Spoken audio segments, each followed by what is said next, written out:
What did you like about the way the pace the guys played with, especially that new first unit that started with 41 points?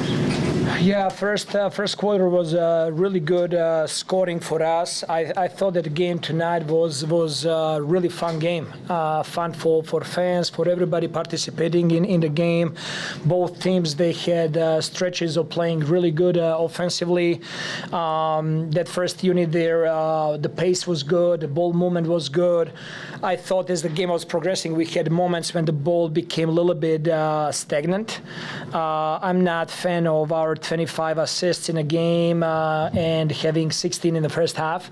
I think we got to do a better job in that department of just moving the ball and finding each other, finding teammates. But I like the pace, and it was well fought game for us today. You mentioned talking before the game about the benefit of Quickley shooting, and there's a few moments in the first quarter, first half where you could see that Yak got him for screens up top, and I think he found Yak on a pick and roll for a dunk, and just seems to create a little more room. Yeah, I think he was pretty timid tonight. It's a new team. Obviously, emotions are running, and he really tried to run the team and set up teammates, and to just to find he will have to find a good balance between it, staying aggressive and scoring, but at the same time making right decisions. There were two pick and rolls that he ran with Scotty. Scotty was wide open on the roll.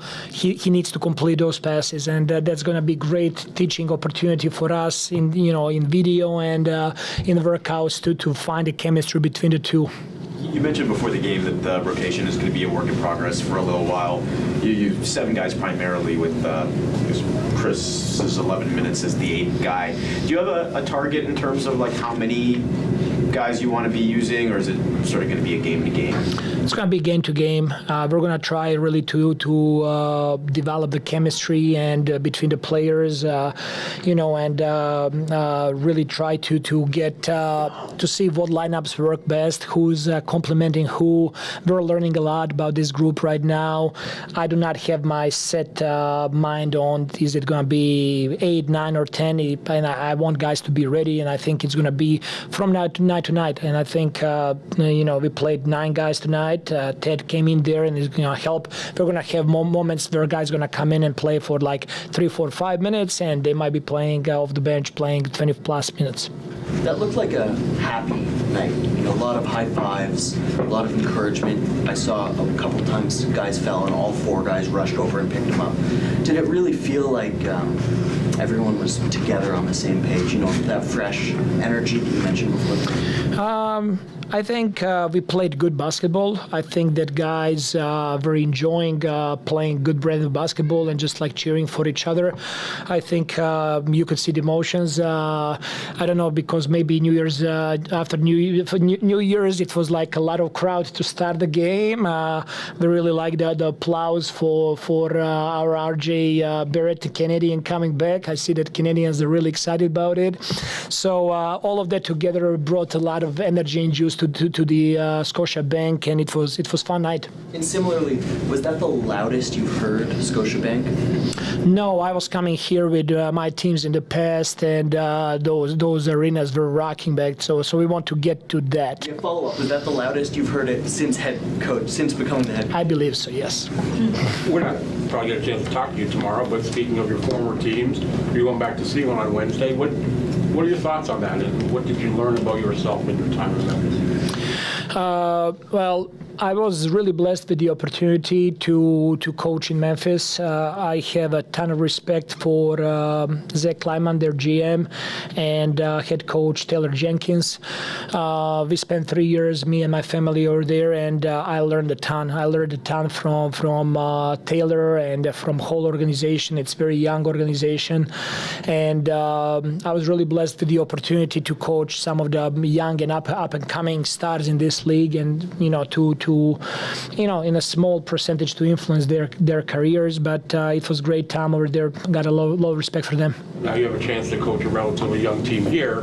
you can take lessons you learned with that group in Memphis and apply it to the I'm Scotties trying. and that kind of thing? I'm trying. I mean, for me, basketball never stops. I'm always learning. I'm learning this group. I'm learning every single day what we can do better. And I'm open. Like I'm not like stuck in my ways. I want to listen to my coaches, to my players, to get their input. This is not about me. This is about all of us together. Preparing the team to be the best possible team on the court. You guys leaned on Yak some more tonight. Is part of that like the addition of Quickley and RJ? Do you see that helping his game? Obviously, after one game, all things that we're talking about, like in theory and like hypothetical, we'll have to see. I think that those guys are good players, and I think they're gonna unlock some of the things of Yak's game there as well.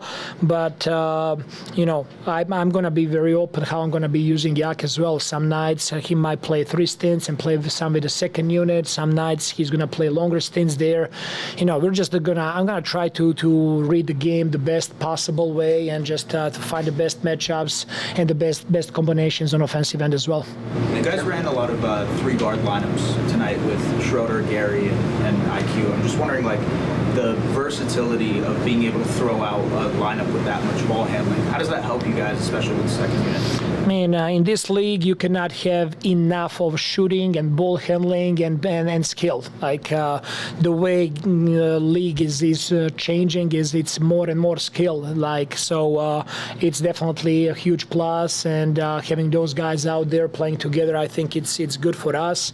Emmanuel had 4 fouls that he picked up early, so we were also discussing should we start the second half with him or not.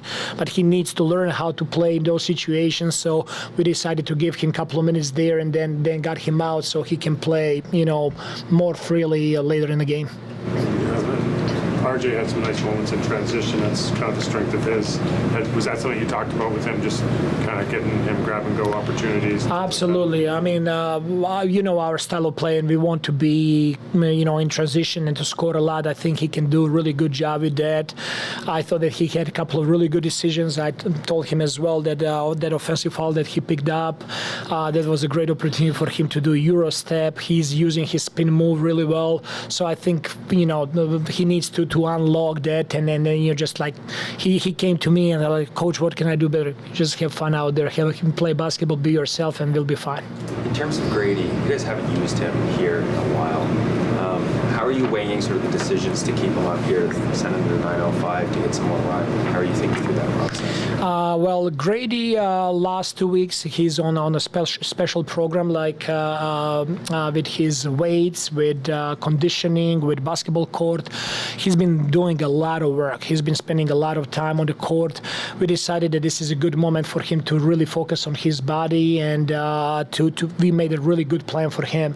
When he goes on next assignment with 905, it's going to be an opportunity for him that everything that he worked on last 2 weeks, kind of like to put it in a game setup and play. I think that's very healthy for him, and definitely he's going to be back with us, and he's going to be in rotation and playing. He's the future of this organization, but he needs to check a couple of points before we really unleash him on the court. Thank you, everybody.